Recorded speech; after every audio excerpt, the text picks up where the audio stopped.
run away from Halloween, Halloween will find you. And it won't be happy. As a millennial whose spooky seasons were filled with 90s reruns and films, I was destined to be obsessed with Halloween. Let's take it year by year to look back at Halloween trends and events in the 90s.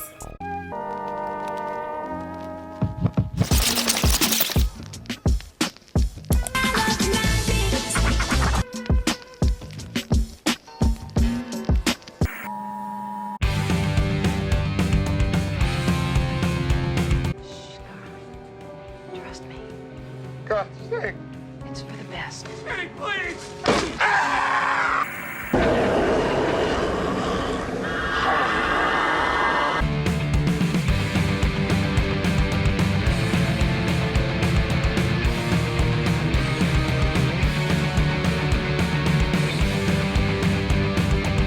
Trunk-or-treat events emerged in the late 80s, but came into greater prominence in the 90s, when newspapers began reporting that they were becoming a popular trick-or-treat alternative for some parents.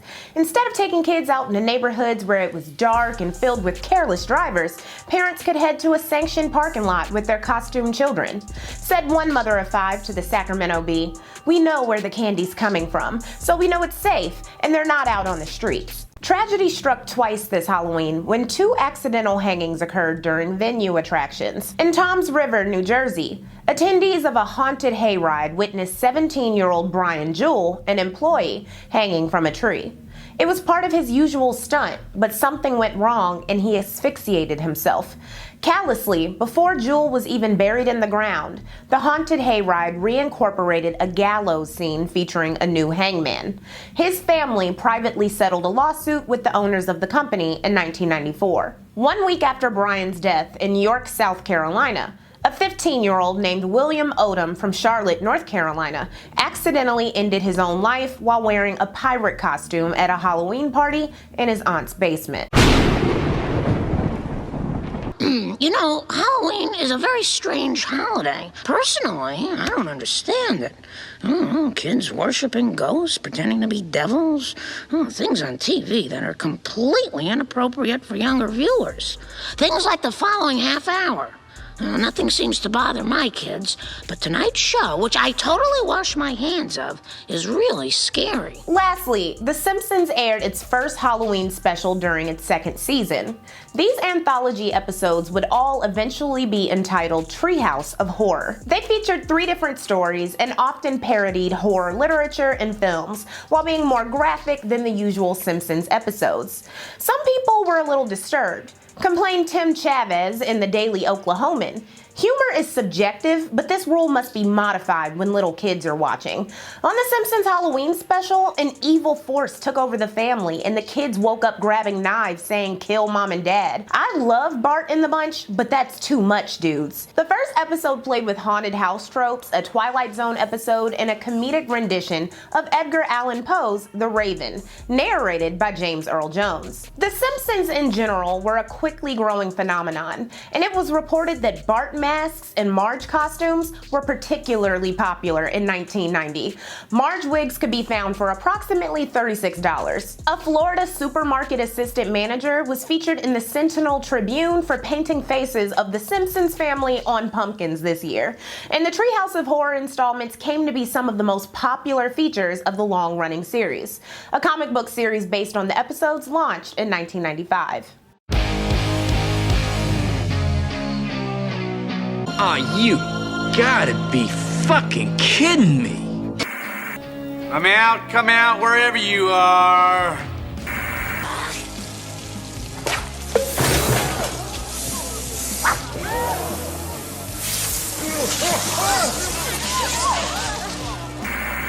It rubs the lotion on its skin or else it gets the hose again.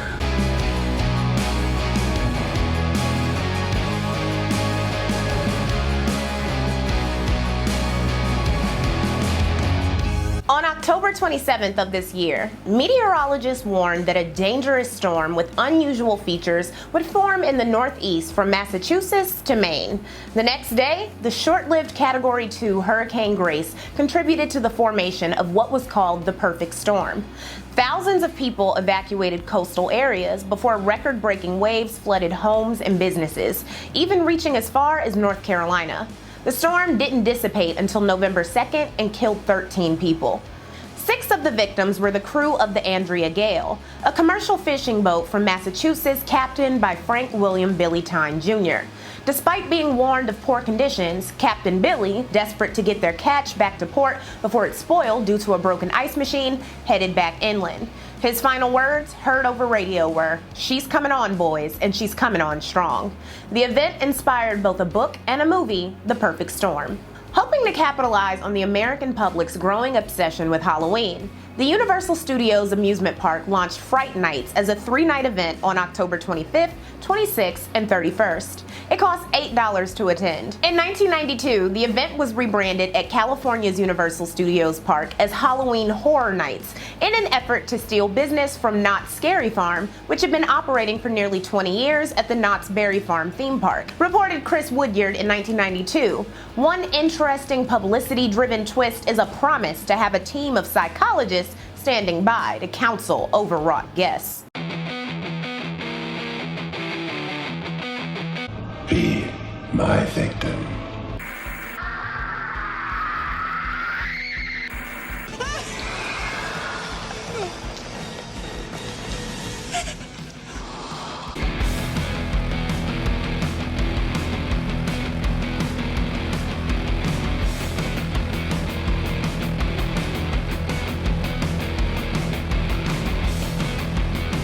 In cities everywhere, Candyman. they whisper his name. Right. Candyman. It's just a story, Candyman. Candyman. just a ghost story. Candyman. The October 16, 1992 release of Candyman was a major moment in horror history. Eddie Murphy was originally considered for the role of Candyman, but was deemed too expensive to cast. Thank goodness. Tony Todd not only delivered a haunting performance, but earned a $1,000 fee for each of the 23 bee stings he endured during filming. You can learn more about Candyman's controversial release on the Intellectual Media Quickies channel. On October 17, 1992, Japanese exchange student Yoshi Hattori and his host family brother, Webb Haymaker, set out for a Halloween party in East Baton Rouge, Louisiana. The 16-year-old Yoshi wore a Saturday Night Fever costume. While looking for the party, they got lost trying to find house 10131. Instead, they approached a home with the number 10311, owned by Rodney and Bonnie Pierce. And we saw the house, or we saw a house, and the address was close. And they had 3 cars in the driveway, and Halloween decorations all around. So we thought that would probably be the place. Yoshi knocked on the door. Bonnie opened it. "We're here for the party," Yoshi said, smiling with his camera before Bonnie shut the door in his face. She ran to tell her husband that she was scared of someone at the door and told him to get his gun. As Yoshi and Webb prepared to leave, Rodney Pierce opened the door, aimed his gun, and told Yoshi to freeze. Yoshi didn't understand. As he took a step forward, still smiling, Pierce shot and killed him. In his police statement, Pierce said, "I pointed the gun and hollered freeze. The person kept coming toward me, moving very erratically. At that time, I hollered for him to stop.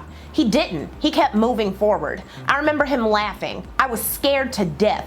This person was not going to stop. He was going to do harm to me." Baton Rouge prosecutors initially refused to press charges until immense pressure came from Governor Edwin Edwards and the Japanese consul. So there were endless news reports trying to explain the unexplainable. The Japanese press poured into Louisiana, where Yoshi was shot, and beamed back images of a country where private citizens possessed millions of firearms. The incident sparked national and international debate. Was it a tragic accident or deliberate racism and murder? Perhaps Bonnie was startled to see a minority outside her home. I have often wished that we'd had a French boy or a Norwegian boy because I'm not so sure that that boy would have been shot. In what way? Do you think it contributed to her fear? Yeah. Looking outside and seeing an unfamiliar face? Yeah, she said, I knew he was darker than me. At the trial, while giving a description of Yoshi, Bonnie testified that, quote, I guess he appeared Oriental. He could have been Mexican or whatever. It is widely believed that Hattori would be alive had he understood what his assailant meant when he pointed a handgun and ordered Hattori to freeze, said a 1993 report discussing how the Japanese travel industry planned to distribute pamphlets to its citizens explaining what freeze meant and how to navigate a society where millions of people own guns. Said a Japanese correspondent, we Japanese don't understand the gun society of America, and we don't understand why this man had so much fear that he would shoot a boy. At the time, 1,200 people a year died in handgun accidents in America, with even more lost to deliberate shootings, and there were approximately 200 million guns in the country. Another Japanese correspondent explained the culture shock for Japanese people. In America, when the police pull you over, you keep your hands on the wheel so they won't shoot you. In Japan, even a policeman firing his gun at a criminal is top news, even if he doesn't hit him. After a 7-day trial in 1993, Piers was found not guilty of manslaughter. In a civil suit, Yoshi's parents were awarded $650,000 to be paid by Rodney. His insurance company paid out $100,000, but the rest was never sent. Yoshi's parents became gun reform activists, rallying 1.7 million Japanese citizens to sign a petition to the Clinton administration advocating for tighter gun control and supporting the Brady Bill. Not only did Yoshi die 366 days after the Luby's massacre in Texas, but another tragedy followed just a few weeks after his death on Halloween night. After a 17-year-old named Adam Provencal watched friends toilet paper a house in Grand Haven, Michigan, he went to the home to make sure he was not mistaken for one of the culprits. The 25-year-old homeowner, Todd Versinga, shot him in the face with a shotgun. Adam, who had just won a soccer game earlier, died the next day. Versinga claimed he believed the gun was unloaded when he squeezed the trigger, hoping to scare off what he thought was an intruder. He was acquitted of manslaughter the following year, but convicted of using a firearm. He served 19 months. Remarked Adam's father, I feel awful for our family and I feel awful for Adam. What about all the teenagers who approach a door innocently, or all the other people who answer doors with guns? Oh, what a night! I made a killing. 26 Milky Ways. And the Democrats say there's a recession. What are you supposed to be? My idol, Macaulay Culkin. Come on. Come on. Come on. What? Can't beat me! Oh my God. Pressure on it. You have gone too far. You have married Fester. You have destroyed his spirit. You have taken him from us. All that I could forgive. But Debbie. What? Pastels? Get out of my house! Down, puddin' face. Shove it, Satan. Ooh, thou should not speak to master in such a manner. They call me master. Wait till you see what I'm gonna call you.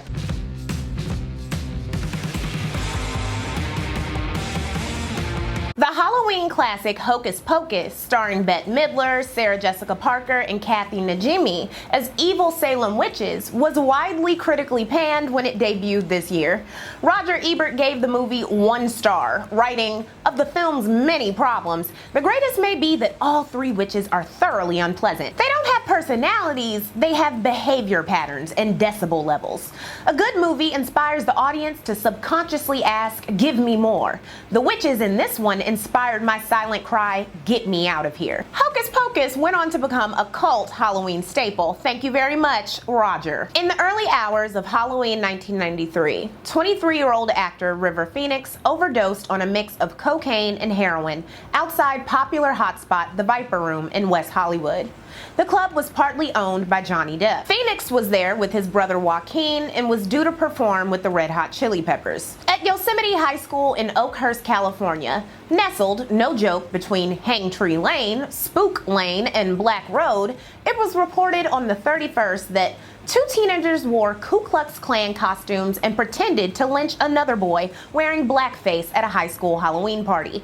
They won prizes for their costumes, but the school's principal now says he regrets letting them attend. Hold on, wait.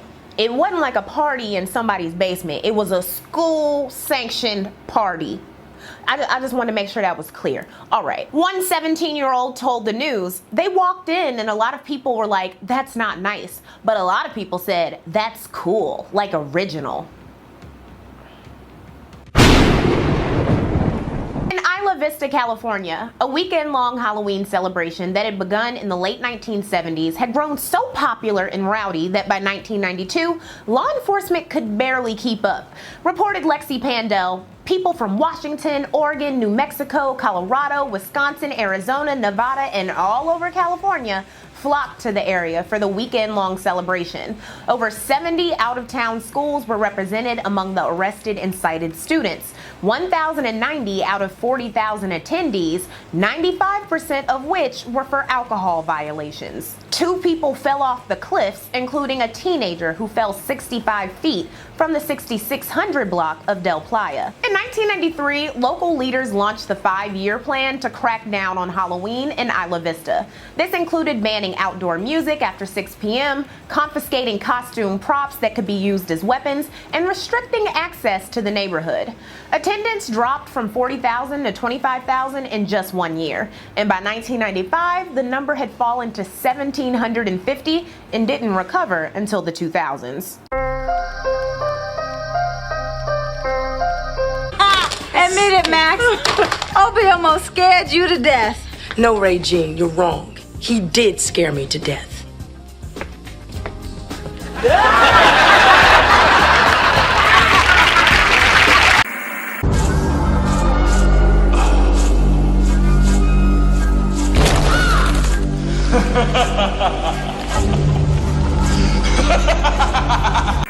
And the Rangers are called into action. This time they face the Pumpkin Rapper, a hip-hopping terror who takes our heroes to the end of their rope.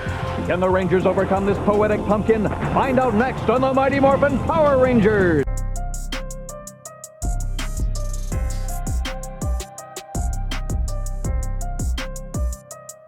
In 1994, Halloween was reported to be a $1.5 billion a year holiday, not including candy sales. Explained the New York Times, no longer just a day, Halloween is a season that begins early in October when many families lavish their homes both inside and out with decorative Halloween displays that rival those for Christmas. 87% of children between ages 7 and 12 go trick-or-treating with an adult or with friends, as do 75% of children under 7. With the boom in Halloween celebrations came greater spending on costumes. Mighty Morphin Power Rangers topped the list of most popular costumes, followed by Teenage Mutant Ninja Turtles, The Lion King, and Belle from Beauty and the Beast. Prior to the late 80s and early 90s, most Halloween costumes didn't come from pop culture, but were instead generic things like witches and ghosts. On October 25th in Union, South Carolina, 23-year-old mother of 2, Susan Smith, alerted police that she had been carjacked by a black man who drove off with her sons. For the remainder of the Halloween season, law enforcement combed the area as Smith pleaded on national media for her son's safe return.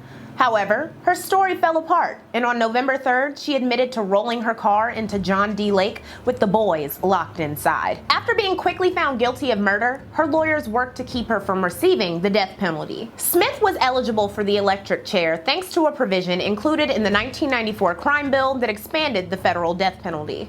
Prosecutor Tommy Pope was adamant that Susan be sentenced to death, while the public debated whether or not she should be executed. Prosecutors insisted she killed her sons to win back the affections of a man named Tom Finlay, whose father she had also slept with. Ultimately, jurors declined to put Susan Smith to death and instead sentenced her to life in prison. 2 days after Susan invoked the stereotype of a scary black man in her initial statement to police, on October 27th, the Department of Justice announced that the U.S. prison population had surpassed 1 million people, making the country second only to Russia in terms of incarceration. The imprisoned were disproportionately black, just like death row, where in 1994, 42% of the 2,890 people awaiting execution were black. Susan Smith, who had been molested by her Republican stepfather up until a few months before the murder, narrowly avoided the death penalty so staunchly supported by conservatives. This matters because, as Robert Scheer mused in the Los Angeles Times, what would have happened if the authorities had caught someone fitting the description of the black man whom she initially accused of kidnapping her babies? Lastly, there was the American Eagle Flight 4184 crash on Halloween Day. 68 people died on a flight from Indianapolis, Indiana to Chicago, Illinois, during an accident caused by icy weather. 2 other fatal plane crashes would occur on Halloween during the 90s. One in Brazil in 1996, killing 99 people, and another near Nantucket in 1999, killing 217. That latter flight, Egypt Air Flight 990, reportedly inspired Osama bin Laden to devise an event that would change the course of American history.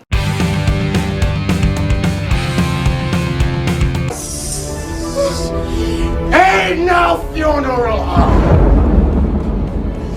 It ain't the Terradome neither! Welcome to hell!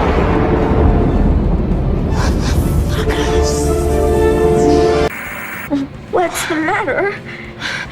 There's no bottom to this mask. There's no line in between the mask and your skin. There's no place I can reach my hand in.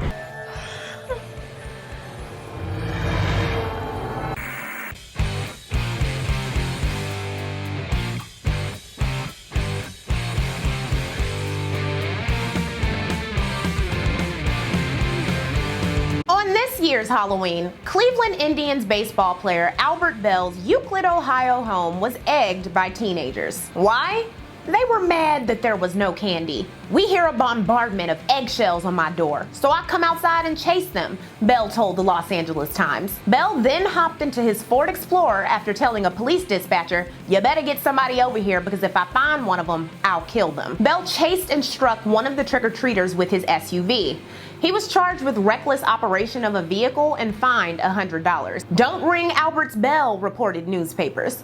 While the 4 boys were charged with delinquency, a guardian of the boy hit by the vehicle sued Bell for $850,000. The case was settled privately the next year, with neither side allowed to speak publicly about the terms. The 4 teenagers were sentenced to 5 hours of community service. You like scary movies? Uh-huh. What's your favorite scary movie? I don't know. You don't exist. The only way you know how to treat women is by treating them like whores when you're the whore!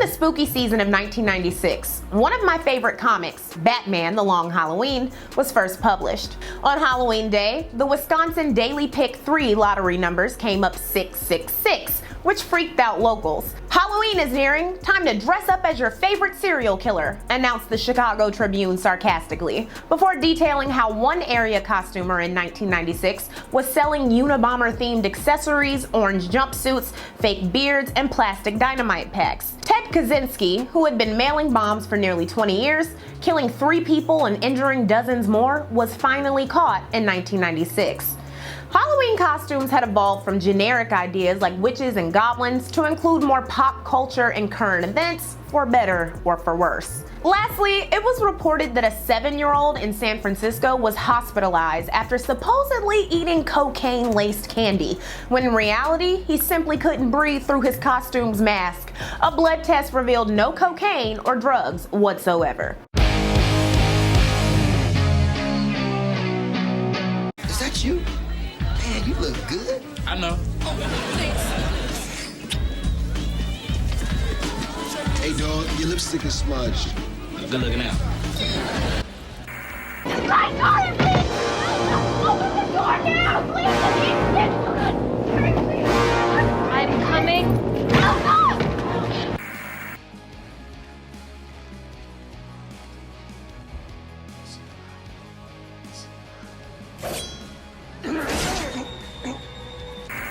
Trick or treat. Oh my, aren't you boys the scariest? Yeah, man, talk about wah-ha-ha-ha-ha! Dang old boo, man. Yo. You got any candy cigarettes? No, but I have chocolate.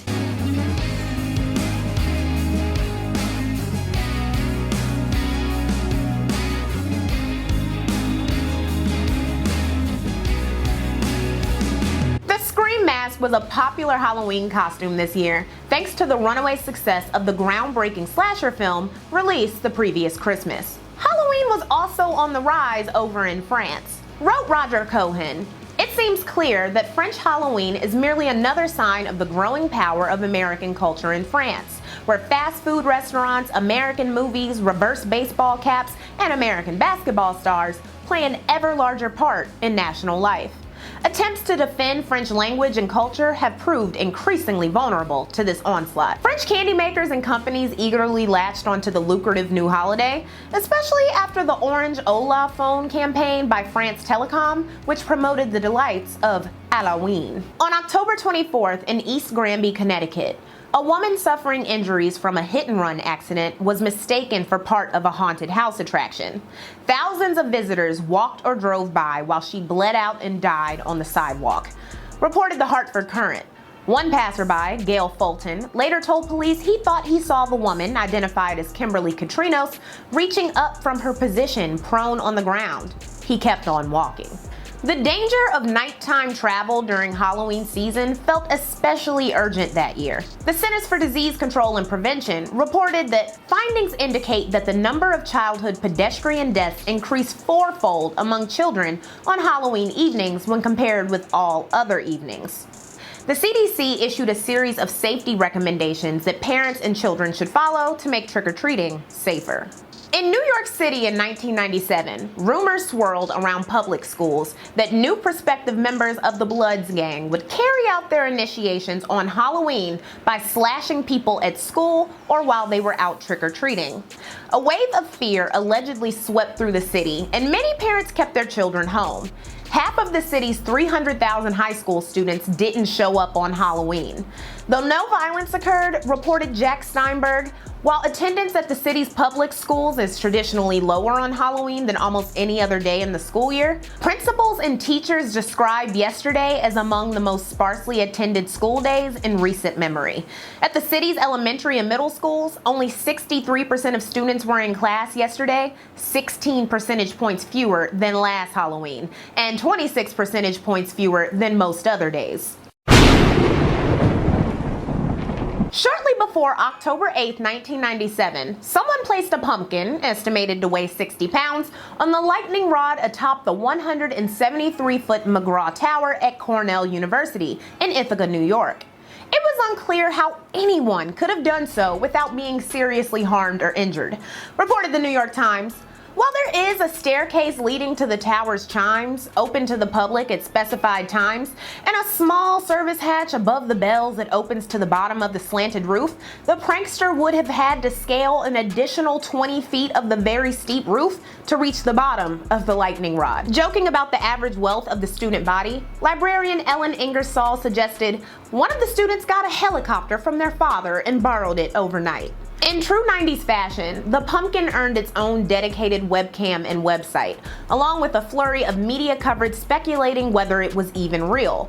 It quickly became part of Cornell campus lore. Students placed fresh pumpkins at the base of the tower, while administrators waited for the one on top to fall naturally. An orange fence was installed around the bell tower with a sign reading, "Beware of falling pumpkin." It stayed up for 5 months. When a crane finally knocked the pumpkin down in front of a cheering crowd on March 13, 1998, it was freeze-dried and put on display until it fully decayed. According to the most ardent pumpkin truthers, 3 students pulled off the prank, but they were never officially identified. Lastly, Halloween Day marked the end of a 39-day standoff between a mentally ill woman named Shirley Ann Allen and authorities in Roby, Illinois. The incident was compared to Ruby Ridge, in which the son and wife of white separatist Randy Weaver were killed by the federal government in Boundary County, Idaho. Shirley had lost her husband to cancer in 1989, and her mental health reportedly deteriorated to the point that in 1997, family members thought she would harm herself. She wielded a shotgun when police turned up for a wellness check on September 22nd, and then barricaded herself in the house. She refused to negotiate with anyone, not even her children. For 39 days, local police attempted to remove her from her home in a variety of methods, while libertarians, militiamen, and conservatives cheered her on, nicknaming the standoff Roby Ridge. When Shirley was finally removed from her property on Halloween, thanks to well-aimed rubber bullets, the tab for the operation was $650,000. Some people criticized the police for not storming her property after she fired her shotgun twice and allowing the siege to last for so long. But in the shadow of Waco and Ruby Ridge, the Roby police force moved with extreme caution.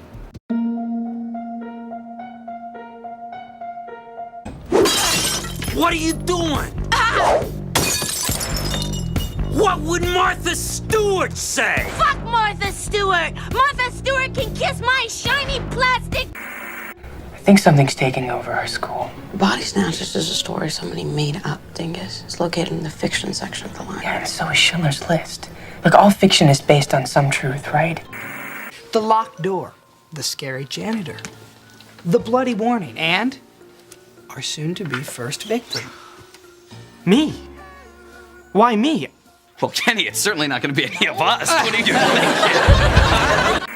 All I know is that this is the worst vacation of my whole life. I'm tired, I'm hungry, I'm fucking horny, and personally, I haven't seen one goddamn psycho killer. Devon Stamps, how'd you get in here? Back door. It's the gardener. No. It's the fisherman. No. It's the ferryman. Bro. Maybe it's real.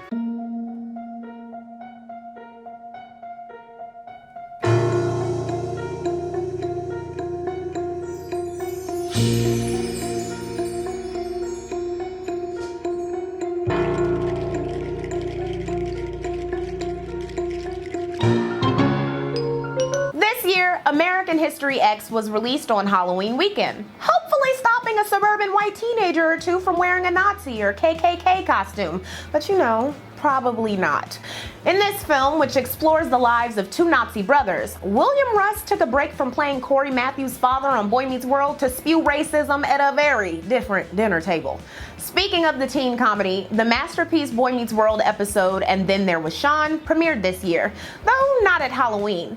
While it has since been featured in annual Halloween marathons, it originally aired in February. One more crazy interruption, and all you nuts are going into detention.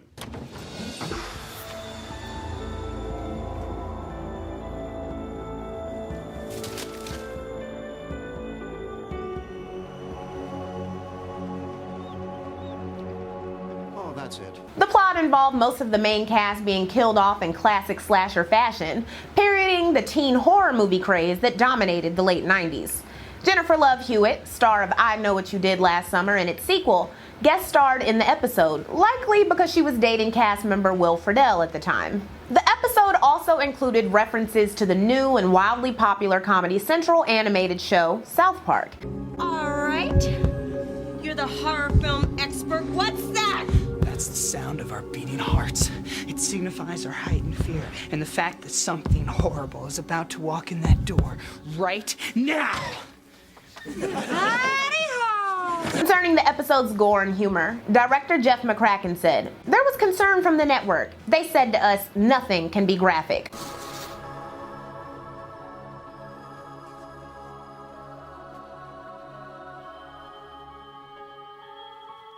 We'll always remember he was that tall.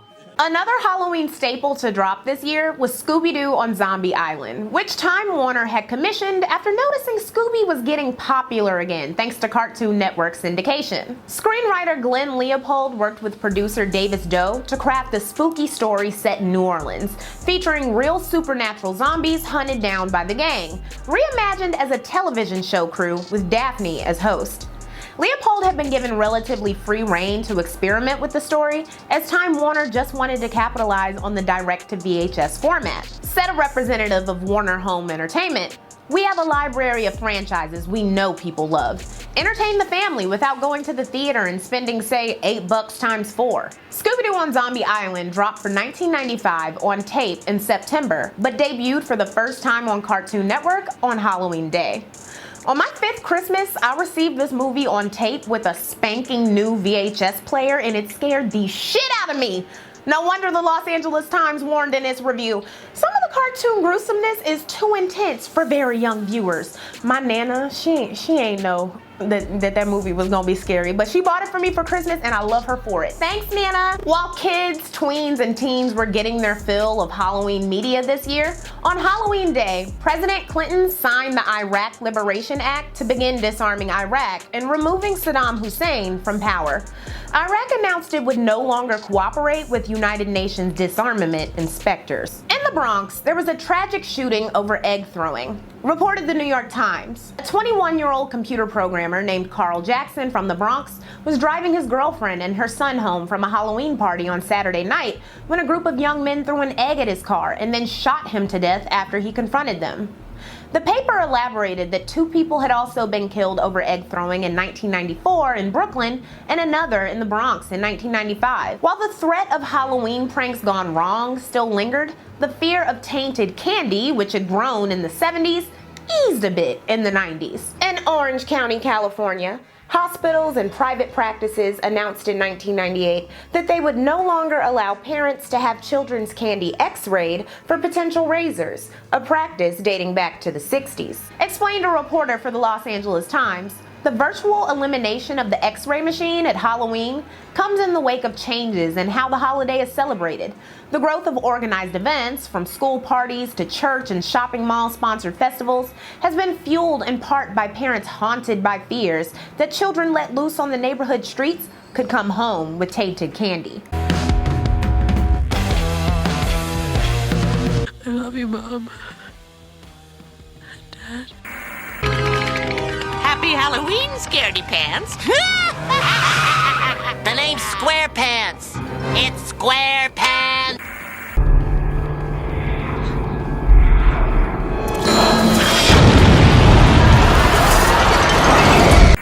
At approximately 1,400 hours, state and federal authorities uncovered a duffel bag in the woods. Said bag contains 24 hours of Scooby-Doo episodes. Excuse me, what episodes? The Spacey Space Kook? Which is which? Yes, all of them. What? I see dead people.